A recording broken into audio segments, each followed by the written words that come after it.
দ্বিঘাত সমীকরণের উপর আজ তোমাদের সেকেন্ড ক্লাস করাবো। তোমরা যারা ফার্স্ট ক্লাস করেছো সেকেন্ড ক্লাসের থিওরিটাও একটু দেখে নাও। জাস্ট একটা থিওরি আমাদের আগের দিনে হয়নি, থেকে গেছিলো।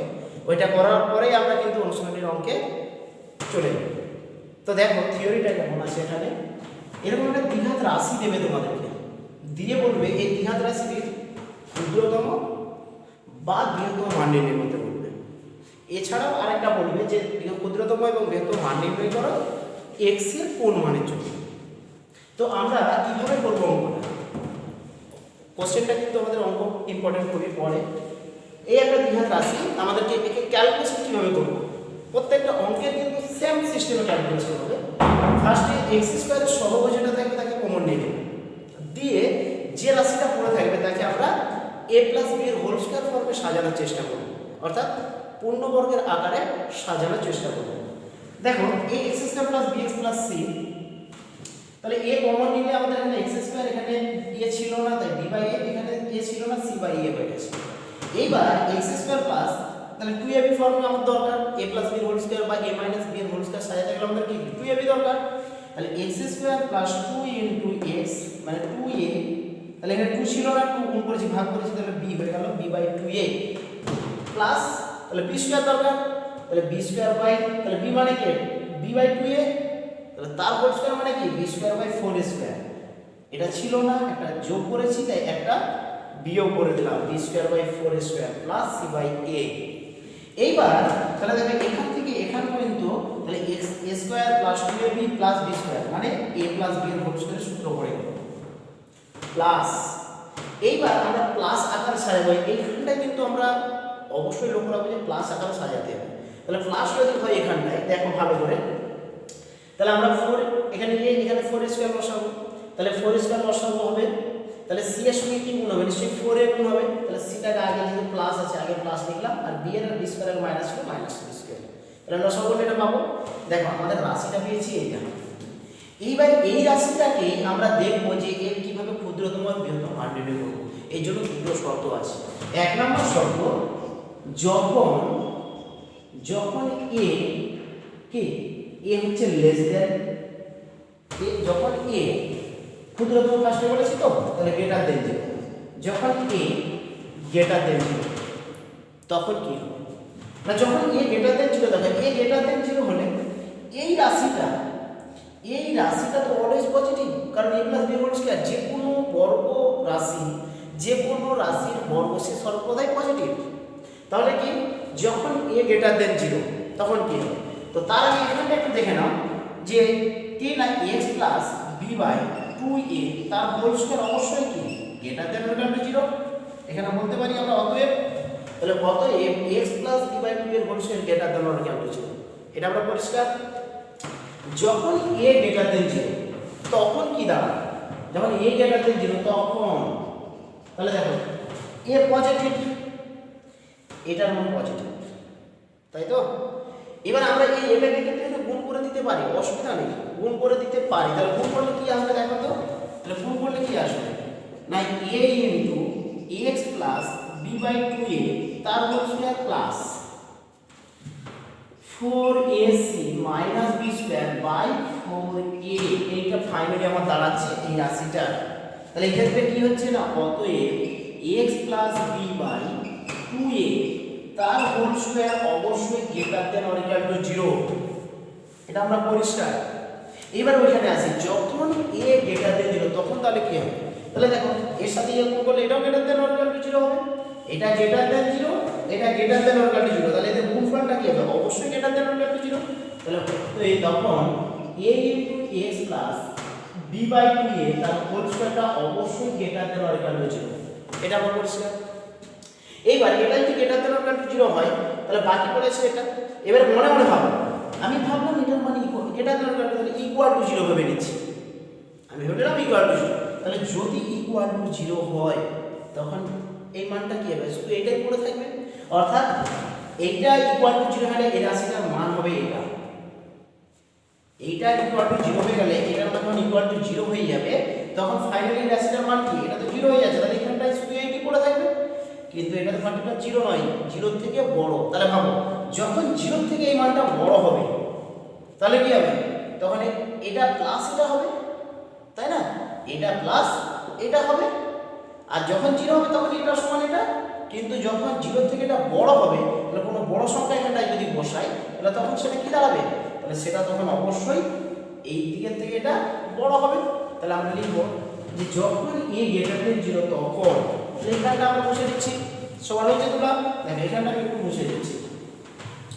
তাহলে এইটা হচ্ছে, তাহলে অতএব a প্লাস এই a into x plus b by 2a তার হোল স্কয়ার প্লাস কি না 4ac minus b square by 4a, এটা অবশ্যই গ্রেটার দেন 0 হবে, হ্যাঁ কি না? কারণটা দেখো, এটার মান গ্রেটার দেন ইকুয়াল টু 0, তার সঙ্গে কিছু একটা সংখ্যা যোগ করছি, সেই যোগফলটা কি হবে, অবশ্যই গ্রেটার দেন 0 হবে, তাই তো? তবে একটা জিনিস আমাদের কি দাঁড়াচ্ছে দেখো,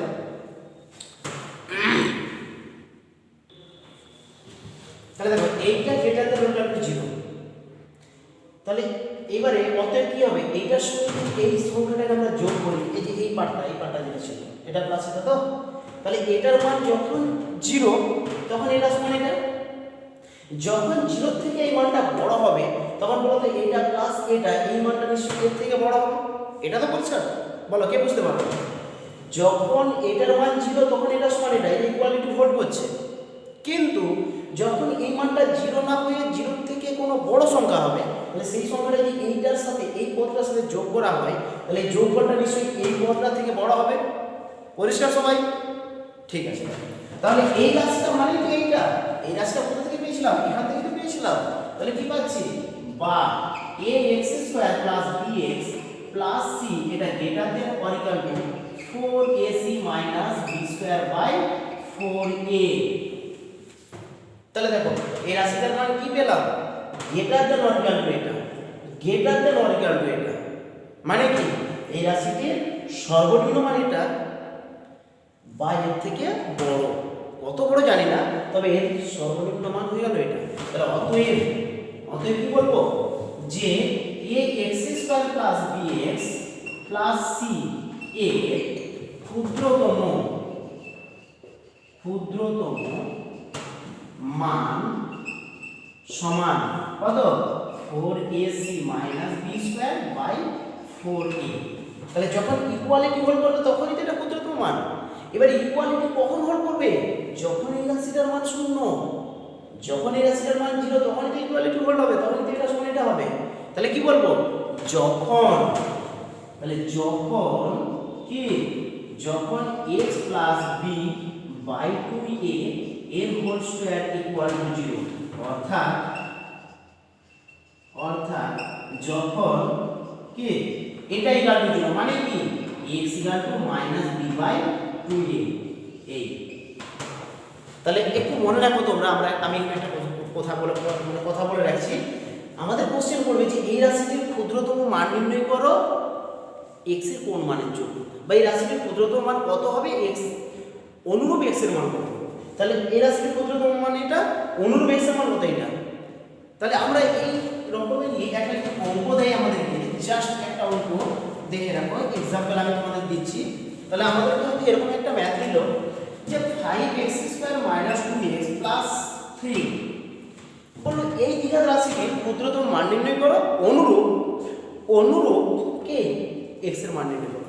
তাহলে আমার কি করবো যে a, তাহলে এই রাশিটির বা a ক্ষুদ্রতম মান, তাহলে ক্ষুদ্রতম মান সমান কত দাঁড়াচ্ছে, সূত্রে ফেলে দাও, তাহলে 4 ইনটু a বলতে কত 5, c বলতে কত এই যে 3 মাইনাস b স্কয়ার b বলতে কত মাইনাস 2 এর whole square divided by 4 into a বলতে কত 5।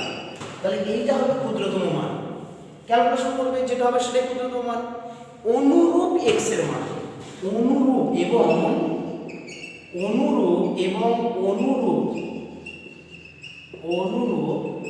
x এর মান সমান, তাহলে অনুরূপ x এর মান সমান কি হবে না, অনুরূপ x এর মান সমান কি, অনুরূপ x এর মান সমান মাইনাস, দেখো মাইনাস b বাই 2a, তাহলে b এর মান কত মাইনাস 2 বাই 2a অর্থাৎ দাঁড়াচ্ছে কত 2/10 মানে কত 1/5 তাহলে দাঁড়ালো কত 1/5। এইরকম আমাদের অঙ্ক দেবে, এইরকম একটা অঙ্ক দেবে। আমরা পরিষ্কার আশা করি, কারো প্রবলেম আছে নেই, তাই তো? এবারে আমাদের ক্ষুদ্রতম হলো বৃহত্তম মানটা বার করবো। তাহলে দেখো যখন a গ্রেটার দেন 0 করেছি, এরপরে লাইনে কি করবো যখন a লেস দেন 0, তাহলে ওটা আমরা একটু দেখে নিই বৃহত্তম মানটা কি হবে। দেখো আমাদের বৃহত্তম মান চেয়েছে, তাহলে বৃহত্তম মান নির্ণয় করবো যখন দ্বিতীয়, দেখো 2 নম্বর শর্ত, যখন a লেস দেন 0 তখন তাহলে কি দাঁড়াবে আমার এই হোল স্কয়ার পার্টটা, অর্থাৎ এই যে x + b/2a এটা তো হোল স্কয়ার মানে এটা তো অবশ্যই greater than or equal to 0 হলো। তাহলে এর সঙ্গে যদি আমরা এটা একটা পজিটিভ মান, এর সঙ্গে a হচ্ছে নেগেটিভ, যদি গুণ করি তাহলে গুণফল কত হবে প্লাসে মাইনাসে মাইনাস নেগেটিভ হবে, তাহলে অবশ্যই সেটা less than or equal to 0 হয়ে গেল। ওকে, এবার যদি less than or equal to 0 হয় তার সঙ্গে একটা সংখ্যা যোগ করব, তাহলে যে সংখ্যাটা যোগ করেছি সেই সংখ্যাটা কি হবে, তাহলে যখন এটা less than or equal to 0 equal to গুণ করবে, তাহলে এটার মান যখন 0 হবে তখন এটার সাথে এটা সমান হবে।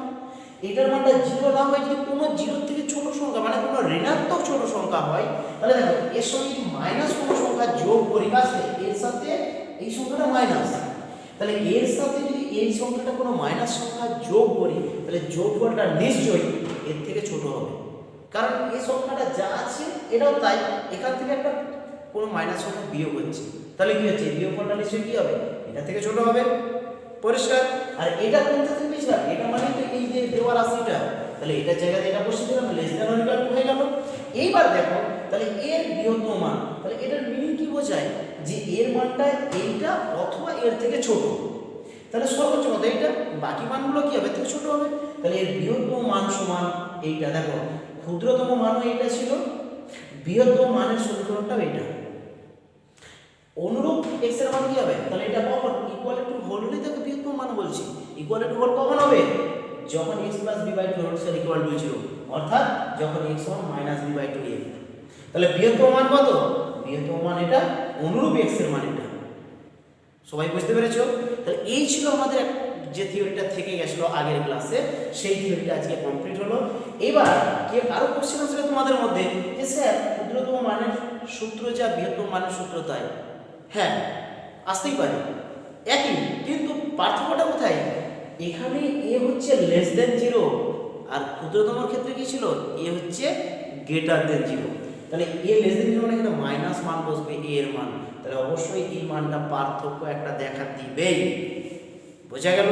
তাহলে আমাদের পরিষ্কার আমরা বুঝলাম যেই রাশি তো x² সহগ হচ্ছে a, তাহলে x² সহগ যখন লেস দেন 0 হবে আমরা রাশিটা দেখেই চিনতে পারবো যে ওই রাশিটির বৃহত্তম মান আছে, আর a যদি গ্রেটার দেন 0 হয় রাশিটা দেখেই আমরা বুঝতে পারবো যে ওই রাশিটির ক্ষুদ্রতম মান আছে। বলো কার কোনো কোশ্চেন আছে? নেই, তাই তো? ঠিক আছে, তো আমরা যাই তাহলে অনুশীলনীতে। ঠিক আছে চলো, তাহলে এমসিকিউ আমরা শুরু করছি। এমসিকিউ কোন চ্যাপ্টারের উপর, দ্বিঘাত সমীকরণ, প্রশ্নমালা 5A, প্রশ্নমালা 5A ক্লাস 11 দ্বিঘাত সমীকরণের উপর। ঠিক আছে, তাহলে দ্বিঘাত সমীকরণের আমরা প্রশ্নমালা 5 এ শুরু করছি। ফার্স্ট এমসিকিউ কি আছে না, ফার্স্ট এমসিকিউ বলা আছে যে ax² + bx + c bx + c = 0 বলেছে এই সমীকরণের যেখানে অবশ্যই a ≠ 0, কারণ a = 0 হলে এটা দ্বিঘাত সমীকরণ হবেই না, তাই না? এটা তোমরা সবাই জানো। ঠিক আছে, দেখো তাহলে বলছি এই সমীকরণের একটি পিচ শূন্য হবে কি শর্তে। এমসিকিউ সবাই কোশ্চেনটার দিকে দেখো, কিন্তু তোমাদের কাছে বই আছে, তাহলে কোশ্চেনটা দেখো এমসিকিউ এক একটা বলেছে এই দ্বিঘাত সমীকরণের একটি পিচ শূন্য হওয়ার শর্ত কি, বা শূন্য হবে যখন, এবারে এমসিকিউ দেওয়া আছে, তাহলে এ অপশনে দেওয়া আছে কি না যখন a = 0, বি অপশনে দেওয়া আছে যখন বি ইকুয়াল টু 0 আর সি অপশনে দেওয়া আছে যখন সি ইকুয়াল টু 0 আর ডি অপশনে দেওয়া আছে যখন এক্স ইকুয়াল টু 0। তাহলে বলো তোমাদেরকে থিওরি করেছিলাম কখন 0 হবে, তাহলে একটি বীজ কখন শূন্য হবে, দেখো পরিষ্কার কখন, যখন c ইকুয়াল টু 0। তাহলে c ইকুয়াল টু 0 হলে কিন্তু একটি বীজ শূন্য হবে। তার কারণটা দেখো, c এর মান 0 বসিয়ে দাও, তাহলে ax square plus bx equal to 0। তাহলে এখান থেকে x সমান গেলে ax plus b equal to 0। তাহলে অতএব কি হচ্ছে x ইকুয়াল টু 0 আর একটা পাচ্ছি x equal to minus b by a। পরিষ্কার? কারো কোনো প্রবলেম আছে? প্রবলেম থাকলে অবশ্যই কমেন্ট করবে, আমি নেক্সট ক্লাসে অবশ্যই তোমাদের প্রবলেম সলভ করে দেব। তাহলে c ইকুয়াল টু 0 অ্যানসার করতে হবে, তাহলে এই অ্যানসারটা হবে। তাহলে এক একটা গেল। এবার আমরা এমসিকিউ দ্বিতীয়টা দেখব। কি বলা আছে দ্বিতীয় কোশ্চেনটা? বলছে ax স্কয়ার, তোমাদের কাছে বই আছে অবশ্যই তোমরা কোশ্চেনটা দেখবে ভালো করে। দ্বিতীয়টা বলছে আমাদের, তাহলে দ্বিতীয় কোশ্চেন বলছে ax square plus bx plus c equal to 0 সমীকরণের বীজ দুটি পরস্পর অনন্য হবে যখন, তাহলে কোন শর্তে অনন্য হবে? তাহলে আমরা কি বলেছিলাম, বীজ দুটির সমষ্টি এবং গুণফলের সূত্র কি বলেছিলাম, এই সমীকরণের বীজ দুটি যদি আলফা এবং বিটা হয় তাহলে বীজ দুটির গুণফল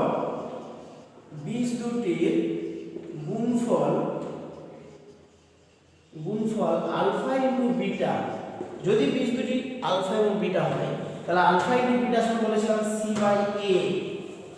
এবার ওরা কোশ্চেন বলছে যে বীজ দুটি পরস্পর অনন্য, মানে আলফা সমান 1 বাই কি বিটা, আলফা সমান 1 বাই বিটা। তাহলে এখানে মান বসিয়ে দাও, অতএব আলফা মান বসিয়ে দাও, তাহলে 1 বাই বিটা ইনটু বিটা সমান কত হবে c by a, beta beta কেটে যাচ্ছে, তাহলে কি হচ্ছে c বাই a সমান 1, অর্থাৎ কি পেয়ে যাচ্ছি c সমান a। তাহলে আমাদের এই অপশনটা হবে। তাহলে এমসিকিউ কতটা না, এমসিকিউ বলা আছে c সমান a বা a সমান c, এমসিকিউ a। তাহলে এই এর দাগের অপশনটা আমাদের দেয়া আছে a সমান c, তাহলে এইটা হবে আমাদের রাইট অ্যানসার। তাহলে এমসিকিউ এর অ্যানসারটা হবে রাইট।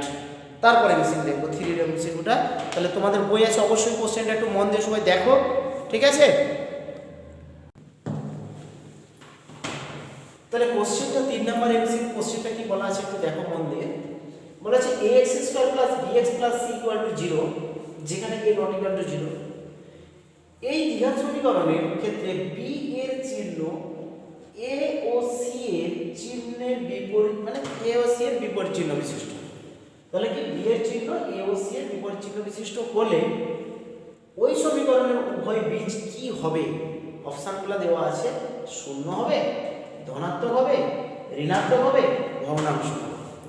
তাহলে দেখা যাক, আমরা কি জানি যে এই সমীকরণের বীজ দুটি যদি আমরা আলফা বিটা ধরে নিই তাহলে আমরা জানি আলফা ইনটু বিটা অর্থাৎ বীজদ্বয়ের গুণফল সমান c বাই a এবং বীজদ্বয়ের যোগফল সমান মাইনাস b বাই a। এটা আমরা সবাই কিন্তু জানি, তাই তো?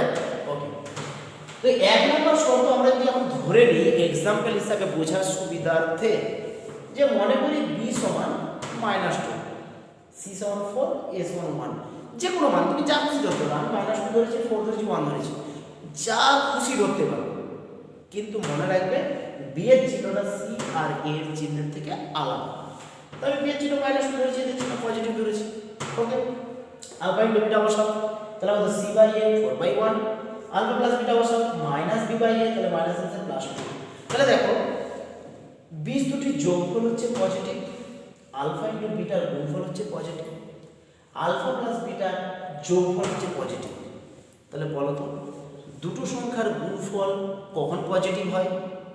হয় দুটো সংখ্যাকে পজিটিভ হতে হবে, মানে যেমন 2 গুণিত 3 তাহলে 6 হচ্ছে, অথবা -2 গুণিত -3 এটাও 6 হবে।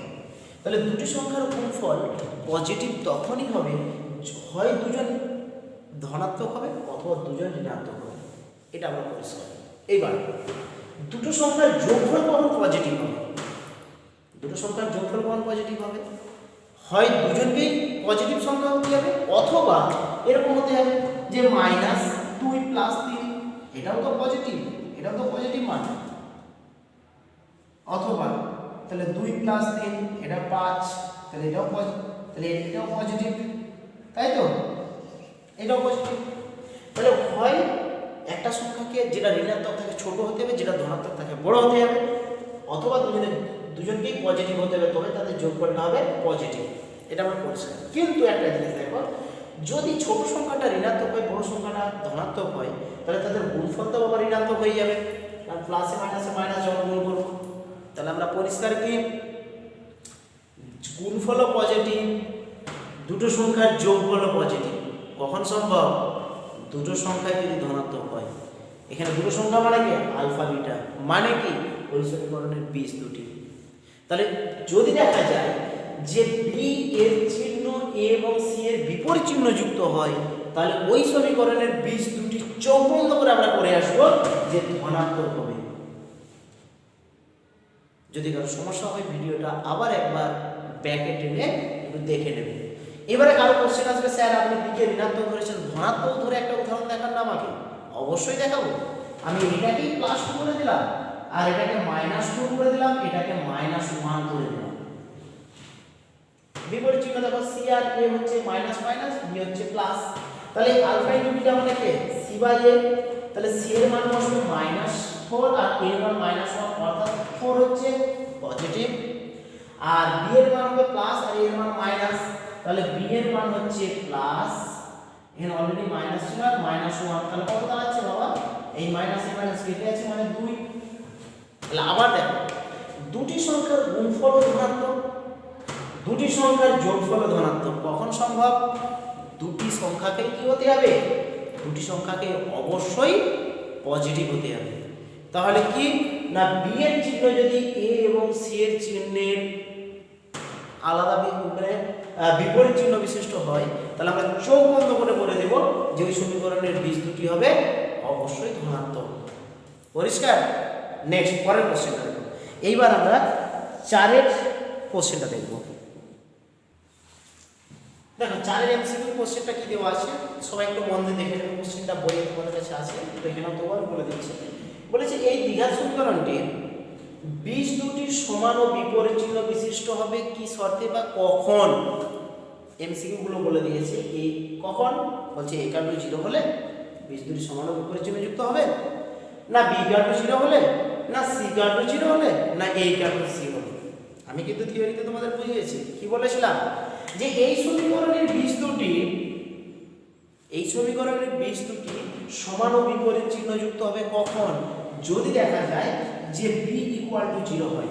কেন নিজেরা দেখো, b = 0 বসিয়ে দাও, তাহলে অতএব কি হবে? ax² + c = 0। তাহলে এখান থেকে কি পাবো? x² - c/a বা x = কি হবে? +- c/a। তাহলে দেখো, তাহলে x এর মান কি আছে? প্লাস এইটা আর মাইনাস এইটা। দুটোর ভিতরে কি আছে আমার জানার দরকার নেই। i আসতে পারে, i এসেছে, i আসতে পারে, না আসার কিছু নেই। কিন্তু আমার এখানে এমন সংখ্যা আসবে পজিটিভই আসবে, সেটা ভাবার দরকার নেই। আমরা এরকম ধরেছি এখানে নেগেটিভ এসেছে, সেটা নিয়ে ভাবার দরকার নেই। তাহলে আমরা পরিষ্কার যে একটা প্লাস একটা মাইনাস দুটো মান এসেছে, তাই তো? তাহলে এই ক্ষেত্রে দেখো, দুটো এই সংখ্যাটা একটাই, মানে মানটা একটাই, কিন্তু চিহ্নটা দেখো বিপরীত চিহ্ন বিশিষ্ট। সেটাই বলেছে বীজ দুটি সমান ও বিপরীত চিহ্ন যুক্ত হবে। x এর মানটাই তো এই সমীকরণের বীজ। x এর কটা মান পেয়েছো? দুটো, মানে এই দুটো বীজ। যদি এই থিওরিটা কেউ আগের ক্লাসটা না দেখে থাকো, অবশ্যই দেখে নেবে আগের ক্লাসটা। আমার ওই এতে যে লিঙ্কে যে আগের ক্লাসটা দেখে নেবে, তাহলে থিওরিটা তোমাদের বুঝতে সুবিধা হবে অঙ্কটা। তাহলে কারেক্ট অ্যান্সার কোনটা হচ্ছে? এইটা, b = 0। পরিষ্কার? এরপর নেক্সট 5-এর দাগের কোশ্চেনটা আমরা একটু দেখে নেব। এমসিকিউ, আমরা এমসিকিউ গুলো আজকে করব, ঠিক আছে? দেখো ax² + bx + c = 0 বলছে এই সমীকরণের যদি b = c = 0 হয়, তবে উভয় বীজ কি হবে? শূন্য, ধনাত্মক, ঋণাত্মক, কাল্পনিক। এমসিকিউ 5 কোশ্চেনটা। তাহলে কি হবে? আমি তোমাদের থিওরিতে বলেছিলাম যে যদি দেখা যায় b = 0 c = 0, তো বসিয়ে দাও এখানে। তাহলে b = 0 c = 0 বসালে কি হবে? ax² = 0 হয়ে যাবে, তাই না? তাহলে এখান থেকে পরের লাইনে কি বলবো? x² = 0 ব্র্যাকেটে কি, যেহেতু a ≠ 0, তাহলে অবশ্যই কি হচ্ছে x = একটা 0 আর একটা কি 0। তাহলে x এর মান কটা 0 পাবো? দুটো। এক্স এর মান মানে তো এই সমীকরণের বীজ, তাহলে এই সমীকরণের বীজ দুটো কি হচ্ছে বাবা? দুটোই জিরো হচ্ছে। বলো, পরিষ্কার বুঝতে পেরেছো? কারো প্রবলেম আছে নাকি? অবশ্যই প্রবলেম থাকলে আমাকে কমেন্ট করবে, তারপর আমি পরের ক্লাসে অবশ্যই সলভ করে দেবো। নেক্সট 6 দাগের এমসিকিউটা। 6 দাগের এমসিকিউটা আমি পড়াচ্ছিলাম, বলে দিচ্ছি কি আছে দেখো কোশ্চেনটা। বলেছে কোনো দ্বিঘাত সমীকরণের বীজ সংখ্যা কটা হয়। আমি থিওরিতে প্রথম দিনে একদম সংখ্যার সময় বলেছিলাম যে কোনো একটা দ্বিঘাত সমীকরণের সর্বোচ্চ দুটো বীজ হবে, এর বেশি হতে পারে না। তাহলে 6 দাগের অ্যান্সারটা কি হবে? 2 হবে। আর এটার অ্যান্সার কি হলো? দুটোই শূন্য, তাহলে অ্যান্সার হবে এইটা, যে উভয় বীজ শূন্য হবে। আর 6 দাগেরটা কি? বীজ দুটি কি? দুটি বীজ হবে, বাইরে হবে না। এমসিকিউ 7। এমসিকিউ 7টা কি বলেছে কোশ্চেনটা পড়ো সবাই। 7 দাগের এমসিকিউটা তাহলে থিওরির উপরই বেস করে আছে। বলেছে a = 0 এবং b ও c বাস্তব ও মূলত সংখ্যা। b আর c বাস্তব ও মূলত সংখ্যা। কোশ্চেনটা একটু ভালো করে বইয়ের দিকে তাকাও। হলে এই সমীকরণের একটি বীজ যদি বাস্তব ও মূলত হয় তাহলে অপর বীজটি কি হবে? তাহলে দেখো a = 0 যদি এখানে বসেই যায় তাহলে কি হবে? ax² + bx + c এটা = 0, তাহলে a = 0 বসলে এটা 0, অতএব কি হবে? bx + c = 0, অর্থাৎ কি পাচ্ছি? x = c/d। তাহলে x এর কিন্তু একটি মান পাবো যেটা বাস্তব ও মূলত ওরা বলে দিয়েছে, তাহলে অপর মানটা কিন্তু পাবো না, কারণ এটা তো দ্বিঘাত হবেই না। a এর মান 0 হলে তো এটা দ্বিঘাত সমীকরণ হবেই না। তাহলে আমরা দুটো বীজ কোথা থেকে পাবো? একটা বীজ পাবো, একটা বীজ তো বাস্তব মূলত বলেছে, তাহলে অপর বীজটা কি হবে? নিশ্চয়ই পাবো না। মানে কি? এখানে কোন অপশনটা হবে? পাবো না মানে কোন অপশনটা? অনির্ণীয়। গুড, দেখেছো কত সহজে বুঝতে পারবে তোমরা। তাহলে অনির্ণীয়। তাহলে থিওরি ক্লাসটা কিন্তু অবশ্যই তোমাদের দরকার অঙ্ক করতে গেলে, তো থিওরি ক্লাসটা অবশ্যই তোমরা দেখে নেবে, ঠিক আছে? 8 এমসিকিউটা দেখো। 8 এমসিকিউটা বলেছে যে যখন a = 0 এবং b = 0 তাহলে এই সমীকরণের বীজ দুটি, তাহলে একই রকম 8 এমসিকিউটা তাহলে কি হবে? 8 দাগেরটা 8 এমসিকিউটা কি হবে? বলছে যখন a = 0 এবং b = 0, তাহলে এখানে বসিয়ে দাও। তাহলে a = 0 b = 0, এর মান হচ্ছে b এর মান 0 বলেছে, তাহলে c = 0 পাচ্ছি। তাহলে দেখো a এর মান 0 b এর মান 0 বলে দিলে এটা কোনো দ্বিঘাত সমীকরণ বা কোনো সমীকরণ হবে? এটা একটা দেখো c = 0, এটা জাস্ট কনস্ট্যান্টের মান পাচ্ছি। এখানে কিন্তু আমরা x এর কোনো মান পাবো না, মানে x এর মান পাচ্ছি না মানে এই সমীকরণের কোনো বীজ পাচ্ছি না। পরিষ্কার? আমরা বলেছিলাম যে কোনো সমীকরণের বীজ বলতে ওই সমীকরণের চল সংখ্যার মানকে বোঝায়, মানে যে নির্দিষ্ট মানের জন্য কার চল সংখ্যার যে নির্দিষ্ট মানের জন্য সমীকরণকে সিদ্ধ করা তাকে বলছিলাম বীজ। তাহলে দেখো এখানে যেহেতু এর মান বি এর মান 0 বসেছে, x থাকছেই না, তাহলে x এর মান পাচ্ছি না। তাহলে 8 এর অপশনটা কি হবে? উভয় বীজ অনির্ণীয়, মানে যে দুটো বীজ সেই দুটোই অনির্ণীয় হবে। তাহলে 8 এর দাগের অপশনে কোনটা হবে অ্যান্সার? 8 এর দাগের অপশনে হবে কি? ডি এরটাই হবে, যে উভয় বীজ অনির্ণীয়। 9 এর দাগের এমসিকিউটা দেখবে। 9 এর দাগের এমসিকিউটা কি বলা আছে যে ax² + bx + c এই সমীকরণে 9 দাগের এমসিকিউটা তোমরা কোশ্চেনের দিকে তাকাও, এটা তোমরা করে এসেছো, তবু আমি আমার থিওরিটা একটু বলে দিচ্ছি। ax² + bx + c বলেছে এই সমীকরণের বীজ দুটির সমান হবে কি শর্তে? আমরা কি বলেছিলাম যে এই সমীকরণের বীজ দুটির সমান হবে কখন? যখন তার নিরূপক = 0। তাহলে নিরূপক = 0, নিরূপক ব্র্যাকেটের কি দ্বারা পাস করেছিলাম? Capital D. যে এই সমীকরণের বীজ দুটি বাস্তব সমান হবে যখন তার নিরূপক = 0, অর্থাৎ নিরূপক মানে কি? b² - 4ac = 0।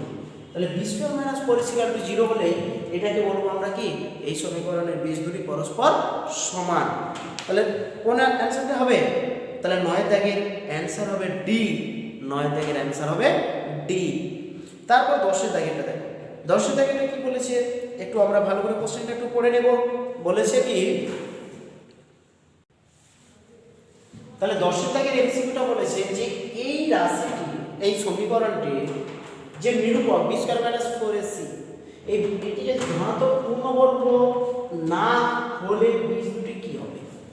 তাহলে নিরূপকটা যদি ধনাত্মক পূর্ণবর্গ না হয়, আমি কিন্তু থিওরিতে বলে গেছিলাম যে তাদের নিরূপক যদি ধনাত্মক পূর্ণবর্গ না হয় কি হবে, তাহলে কি হবে, বাস্তব হবে, মূলদ হবে, অমূলদ হবে, কাল্পনিক। তাহলে পরিষ্কার দেখো, এখন এইটা ধনাত্মক পূর্ণবর্গ নয়, তাহলে পূর্ণবর্গ সংখ্যা না হলে এই সংখ্যাটার মান অর্থাৎ এই রাশিটির মান রুট ওভার থেকে বেরোবে না।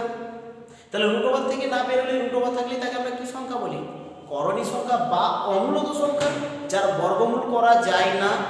তাহলে এটা যদি অমূলদ সংখ্যা হয় তার সঙ্গে কোনো একটা সংখ্যা যোগ হচ্ছে, অমূলদ সংখ্যাই তো হবে, অমূলদ সংখ্যার সঙ্গে তো মূলদ সংখ্যা যোগ হয় না, যোগ আকারে পড়ে থাকবে। যেমন কি 2 + √3, তাহলে এটা কি সংখ্যা, মূলদ সংখ্যা। আমি ভাবলাম যে এটা এরকম আকারে আছে, তাহলে একটা কি পাবো, অমূলদ সংখ্যা, একটা প্লাস একটা মাইনাস। তাহলে কি একটা প্লাস মূলদ সংখ্যা আর একটা এখানে মাইনাস দিয়ে একটা মূলদ সংখ্যা, তাহলে দুটোই পাবো, কিন্তু তারা পরস্পর কি হবে, অনুবন্ধী। তাহলে 20 দুটি কি হবে, 20 দুটি কিন্তু অমূলদ হবে। তাহলে থিওরিটা ভালো করে বুঝতে হবে, 20 দুটি কিন্তু অমূলদ হবে। তাহলে আমরা 10 থেকে এমসিকিউ পর্যন্ত আজকে করি, নেক্সট এমসিকিউ গুলো পরের ক্লাসে করব। অবশ্যই কিন্তু পরের ক্লাস তোমরা অবশ্যই কি দেখার চেষ্টা করবে, তাহলে কিন্তু আমাদের অঙ্কগুলো আস্তে আস্তে কমপ্লিট হয়ে যাবে। তো তোমাদের যদি ভালো লাগে থাকে অবশ্যই কি করবে, সাবস্ক্রাইব করবে এবং কি শেয়ার করতে ভুলো না এবং লাইক করতে ভুলে যেও না। ঠিক আছে, চলো, অল দ্য বেস্ট।